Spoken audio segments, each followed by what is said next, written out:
Welcome to the Flop and Flow Show, the show about skill toys.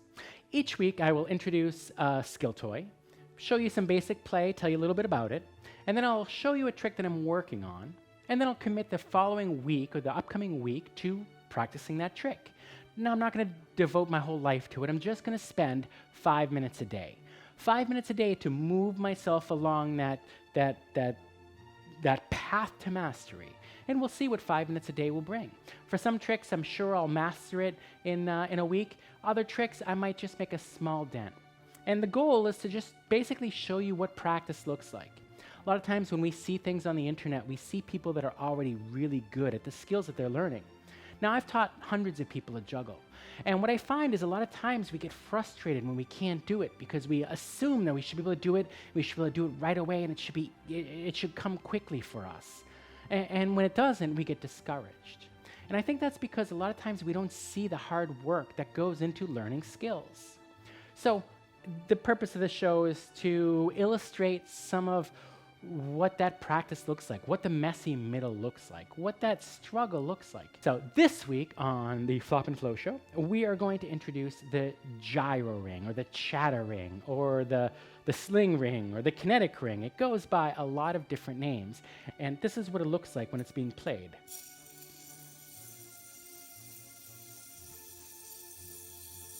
Now hear that? It's got a really nice sound. It's got like a nice ring to it. And it's also, as these beads fall down, they vibrate the big ring. So it's got a really nice hand feel too. It's very soothing. It's got this flowy motion. We're just kind of pulling the big ring towards you. It sings to you and it feels good. This is a really nice toy. How do we get it spinning or chattering? Well, there's lots of ways to start. An easy way to start is to put them up top and just give them a nice gentle strike, heading up, and they'll fall down, and then once they start to fall down, you turn the big ring. Or you could start down there and strike them with your palm of your hand and start turning the big ring. The way I find easiest is take my finger and slide it up, put my thumb on the inside, and give it a flick. Now this doesn't need to be a really hard flick. You don't have to give it a lot of pressure, just a nice gentle flick, but the key is to turn the big ring as soon as you start. And you'll see once I do that, it falls nice and easy. Also, there's this Mac Daddy way to get it started. Wow! I think that's awesome.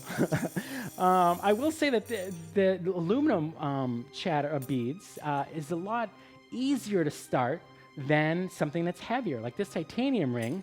Although you can be just as gentle getting it started that way, the slap start, I gotta say that was pretty awesome. I don't normally have that much success with it. Usually it's a lot harder for me to, well, I don't know, maybe today's the day. Today's the day where, okay, there you go. Oh man, I've gotten better at that trick and I haven't even been practicing it. What I was gonna say is that the titanium ring is harder to, wow, that's incredible. Man, sometimes you don't even have to practice to get better at these things. I don't know what it is. But the different metals will be easier or harder to start, depending on their weight, I guess, or the friction in there. I don't know. I don't know a lot about the science. I do know somebody that does, and maybe I'll bring him on someday. So, going back to how to get it started, give it a little flick and turn the ring towards you. I'm going to show you a couple of basic tricks. You get your one-handed trick. You can also turn it around. You can flip it up. I think this is called up the ladder here.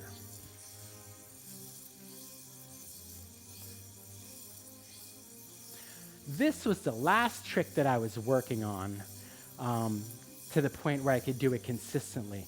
And I'll say that if you're new to the chattering and you're looking for a pretty simple trick that's very satisfying, that's it.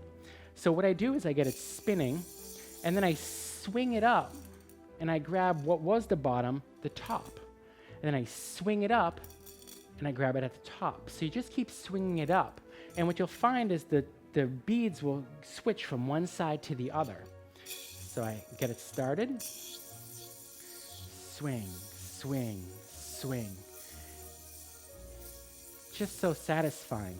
And you'll see I kind of drop it down and then swing it up. I drop it down and let the momentum carry it around to get it nice and smooth. Man, that's such a satisfying trick. But that's not the trick I'm going to spend the week working on, because I can already do that trick pretty well.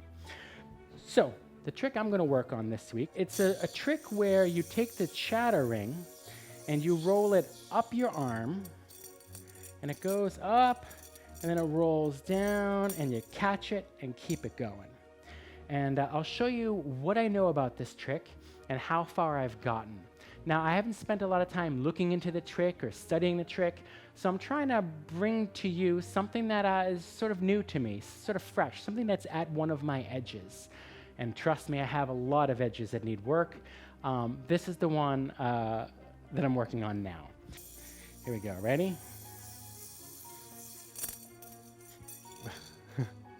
That's what I got. That's what I got so far. That's where I'm starting. Ugh. This week, I'm going to practice the up the arm trick 5 minutes a day, and we'll see how far I get. If you have any thoughts of tricks that you'd like to see, toys you'd like to see me play with, or what edges you'd like to see me push, feel free to put a comment in the comments. And yeah, that's it. See you next week.